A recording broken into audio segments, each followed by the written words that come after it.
Viewers, আমরা এখন প্রত্যেকেই স্মার্টফোন ব্যবহার করি এবং অবশ্যই নেট ব্যবহার করি। এখন এই প্রত্যেকটা স্মার্টফোনে অজস্র বিজ্ঞাপন এসে অনেক যন্ত্রণা করে। আজকে আপনাদেরকে 2-3টা সেটিং দেখাবো। এই সেটিংগুলো যদি আসলে করতে পারেন তাহলে আমি মনে করি কিছু না কিছু হলেও আপনারা এই সব বিজ্ঞাপন থেকে রেহাই পাবেন। যারা যারা দেখতে চান আমার স্ক্রিনে লক্ষ্য করুন। অবশ্যই আপনাদেরকে সুন্দরভাবে দেখাবো কিভাবে আপনারা এই বিরক্তিকর অ্যাপস থেকে রক্ষা পাবেন। সব ধরনের অ্যাপসের মধ্যে এই ধরনের ডিস্টার্ব করে। আর অবশ্যই ভিডিওটি শেয়ার করে অন্যকে দেখার সুযোগ করে দিবেন যদি ভালো লাগে। স্ক্রিনে লক্ষ্য করুন। সুপ্রিয় দর্শক, প্রথমে আপনারা গুগল ক্রোমে চলে যাবেন। গুগল ক্রোমে যাওয়ার পরে আপনারা যাবেন 3 ডটে ক্লিক করবেন। 3 ডটে ক্লিক করার পর নিচের দিকে খুঁজে বের করবেন সেটিংস খুঁজে বের করবেন। সেটিংসে ক্লিক করবেন। সেটিংসে ক্লিক করার পর নিচের দিকে যাবেন।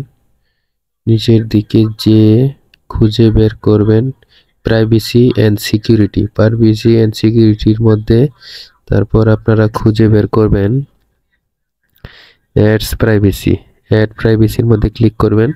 তারপর 3টা অপশন দেখবেন, ad topics, site suggested ads and ads measurement. প্রত্যেকটাকে অফ করতে হবে। অ্যাড টপিক্সে ক্লিক করে এই যে দেখতে পাচ্ছেন ব্লু কালার হয়েছে, এটা ক্লিক করে এটা অফ করে দিবেন। তারপর ব্যাক করবেন, অ্যাড টপিক্স থেকে বের হয়ে পরবর্তী 3টাই এভাবে সেম ভাবে বন্ধ করবেন, এটা অফ করে দিবেন। তারপর অ্যাড মেজারমেন্টটা অফ করে দিবেন। মেজারমেন্ট অফ করার পর আপনি গুগল ক্রোমে আপাতত কাজ শেষ। তারপর আবার ব্যাক করে এখান থেকে বের হয়ে যাবেন। বের হয়ে আপনারা চলে যাবেন মোবাইল সেটিংসে ক্লিক করার পর আপনারা এখানে খুঁজে বের করবেন গুগল সার্চ অপশনটা, যে গুগল, নিচেই গুগলটায় ক্লিক করবেন। এখানে ক্লিক করার পর আপনারা এখানে যে অল সার্ভিস ডান পাশে দেখতে পাচ্ছেন, এই অল সার্ভিসে ক্লিক করবেন। এখানে ক্লিক করার পর আপনারা এখানে খুঁজে বের করবেন, নিচের দিকে যাবেন, অনেকের উপরেও থাকতে পারে অ্যাডস, এই অ্যাডসে ক্লিক করুন। এই অ্যাডসে ক্লিক করার পর আপনারা খুঁজে বের করবেন এই যে ডিলেট অ্যাডভার্টাইজিং আইডি। এই ডিলেট অ্যাডভার্টাইজিং আইডিতে ক্লিক করে আপনারা এটা ডিলিট করে দিবেন। আপনাদের কাজ শেষ।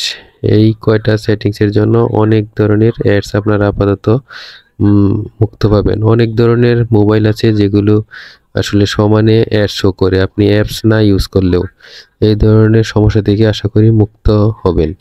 এবং বিভিন্ন ধরনের অ্যাপ যেমন ইমো আছে, আরও বিভিন্ন ধরনের অ্যাপস আসলে অ্যাডস আসে, ওগুলো আশা করি ভালো হয়ে যাবে।